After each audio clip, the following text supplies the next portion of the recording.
انسان خود سے یہ سوال بہت کرتا ہے کہ جب میں کسی چیز کی شدید خواہش کرتا ہوں یا جسے شدت سے مانگتا ہوں، خدا اسے ہی مجھ سے چھین لیتا ہے، دور کر دیتا ہے۔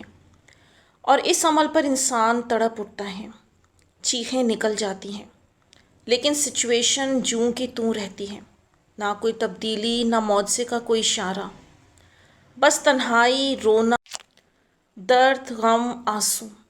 یہ کون لوگ ہیں؟ یہ وہی لوگ ہیں جنہوں نے عالم ارواح میں صرف اللہ کو چنا تھا، لیکن اس دنیا میں آ کر ان کی عقل سے یہ بات نکل چکی ہوتی ہے، اور وہ بھی شروع میں باقی دنیا کے لوگوں کی طرح نفسانی چیزوں کی طرف لپکتے ہیں، لیکن انجام درد اور تنہائی پر ختم ہوتا ہے۔ لیکن ایک بات اہم ہے، یہ لوگ بچپن سے ہی منفرد ہوتے ہیں۔ ان کے بچپن کے حالات و واقعات، حادثات، لمحے، کچھ نہ کچھ ٹریجڈی ایسی ہوئی ہوتی ہیں جو انہیں اداس، تنہا کر دیتی ہیں۔ ان کی روحیں بنی ہی ایسی ہوتی ہیں کہ ان کا دل دنیا میں کبھی لگتا ہی نہیں ہے۔ کئی دفعہ ان کے پاس سب کچھ ہوگا، لیکن خود سے سوال کرتے رہیں گے کہ میرا دل دنیا میں کیوں نہیں لگتا؟ اور جب تک اللہ نے اس بات کے راز سے غافل رکھا ہوتا ہے، تب تک اس بات کا جواب انہیں نہیں ملتا، اور یوں ہی یہ دیواروں پر ٹکرے مارتے رہتے ہیں، کیونکہ ایک طویل وقت تک اللہ نے ان کو انجان رکھا ہوتا ہے، اور وہ وقت ان کے لیے کربناک ہوتا ہے، کیونکہ ان کی اپنی ذات ہی ایک بہت بڑا سوالیہ نشان ہوتی ہے۔ اور جب اللہ ارادہ فرماتا ہے کہ اب اس بندے پر اس کے اندر کے راز کھولے جائیں، پھر ایسی چیزوں کی محبت دل میں ڈال دیتا ہے جو آگے چل کر امتحان بنے گی اس کے لیے۔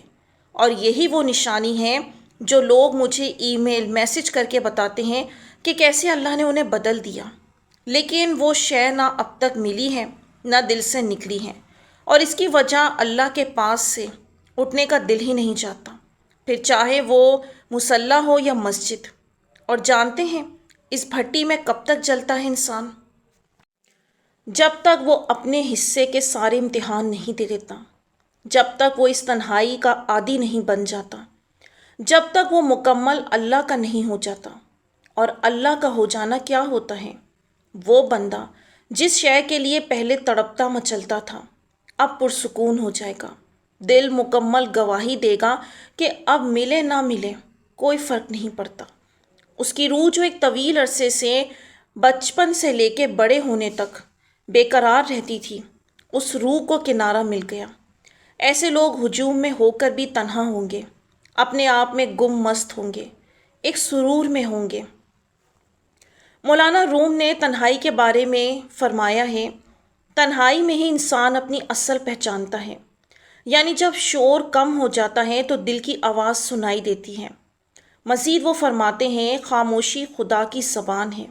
پھر فرمایا، جب تم اکیلے ہوتے ہو تو تم اپنے اندر کے سمندر کو دریافت کرتے ہو۔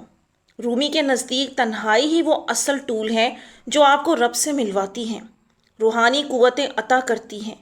ایک جگہ انہوں نے بڑی جامع خاص طور پہ توجہ فرمائی کہ اپنی زندگی کو شوق اور محبت سے روشن کرو، اور ایسے لوگوں کو تلاش کرو جو تمہیں آگے بڑھائیں۔ کبھی غور کیا ہے یہ اولیاء اللہ کیوں میلوں سفر طے کر کے مرشد کی تلاش میں نکل پڑتے تھے، خاص قسم کی محفلوں کو اختیار کرتے؟ اب یہ آج کے دور میں بھی ممکن ہے، بھلا تو کیوں نہیں، بالکل ممکن ہے، لیکن یہ سب ایک دم نہیں ہوگا۔ یہ جو وقت گزر رہا ہے آپ پر، یہی وہ وقت ہے جب سمجھنا ہے ان نقطوں کو، اور جب آپ کی روح جیسے جیسے تیار ہوتی جائے گی، ویسے ویسے وہ اپنی جیسی روحوں کے جھنڈ تلاش کرنا شروع کر دے گی، اور یہ حالت اتنی شدید ہو جاتی ہے کہ اگر اپنی جیسی روح میسر نہ ہو تو دوسری مصنوعی روحوں میں رب تعالیٰ اس کی طبیعت بے چین کر دے گا۔ لیکن پھر اس تنہائی کے بعد رب بڑے غیر معمولی انعامات سے نوازتا ہے۔ انسانی عقل کا انعام کیا ہے؟ صرف شادی، اولاد، پیسہ۔ یہ بھی ملنا بے شک انعام ہے، لیکن جو روحیں روحانی ہوتی ہیں ان کے انعامات بھی روحانی ہوتے ہیں۔ مثلاً باطن میں تیسری آنکھ کا کھل جانا، سچے خوابوں کا سلسلہ شروع ہو جانا، جو دل میں خیال ڈالا جائے اس کا پورا ہو جانا، جاگتی حالت میں مستقبل کی چیزوں کو دکھایا جانا اور ویسے ہی ظاہر ہو جانا۔ اس کے لیے میں ایک سچا واقعہ بیان کرتی ہوں۔ ایک عورت بہت روحانیت میں اعلیٰ درجے پر تھی۔ اس کا چھوٹا بیٹا بیمار ہوا، بہت دعائیں کرتی رہی، سورہ رحمان کی تھیراپی بھی کی، اور جب اس نے آنکھیں بند کی تو جاگتی حالت میں اللہ نے دکھایا کہ اس کا بیٹا بستر پر کفن لپیٹ کر بیٹھا ہے، جس کے کچھ عرصے بعد اس کی ڈیتھ حقیقت میں ہو گئی۔ اور یہ ہے حقیقت جو رب تعالیٰ نے پہلے سے لکھی ہے، بس جسے چاہے دکھا دے۔ ضروری نہیں کہ اس میں غم کے پیغامات ملے، اس میں غم یا خوشخبری کچھ بھی ہو سکتا ہے، لیکن یہ طے ہے کہ اللہ کی چنی ہوئی روحیں جب تکلیفیں جھیلتی ہیں تو روحانی دنیاوی انعامات بھی بڑے پاتی ہیں۔ اب اس کا ثبوت سورہ دوحہ میں ملتا ہے، جس میں اللہ فرماتا ہے، اور یقیناً آپ کے لیے آنے والا وقت گزرے ہوئے وقت سے بہتر ہوگا، اور عنقریب آپ کا رب آپ کو اتنا عطا کرے گا کہ آپ خوش ہو جائیں گے۔ اب یہاں سمجھنا کیا ہے؟ جانتے ہیں اس آیت کے بعد ہی نبی پاک کے ساتھ کیا کیا ہوا تھا؟ دعوت اسلام کھل کر جاری ہو گئی اور زیادہ لوگوں تک پہنچنا شروع ہو گئی۔ اس کے بعد معراج کا واقعہ ہوا جو آپ کے لیے عظیم اعزاز اور تسلی کا باعث بنا۔ اللہ تعالیٰ نے دوبارہ مسلسل وحی نازل فرمانا شروع کر دی۔ مدینہ میں ہجرت کی کامیابی بھی نصیب ہوئی، مسلمانوں سمیت کئی اہم فتوحات عطا ہوئی، اور پھر آخرکار مکہ فتح ہوا اور لوگ بڑی تعداد میں اسلام میں داخل ہوئے۔ ان تمام کامیابیوں کا آغاز اللہ کی تسلی سے ہوا جو سورہ دوحہ میں نازل ہوئی۔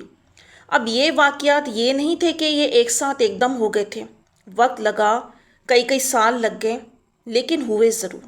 جب اللہ نے کہا اس کے بعد اللہ نے اپنا کہا پورا فرمایا۔ اور بات غور کی آپ نے، ان واقعات میں روحانی، دینی، دنیاوی دونوں کامیابیوں سے اللہ نے نوازا، جو آغاز میں ذکر کر رہی تھی میں کہ بے شک مومن تنہائیوں میں پلتا ہے، لیکن اس کا اجر انعام عام انسان جیسا نہیں ہوتا۔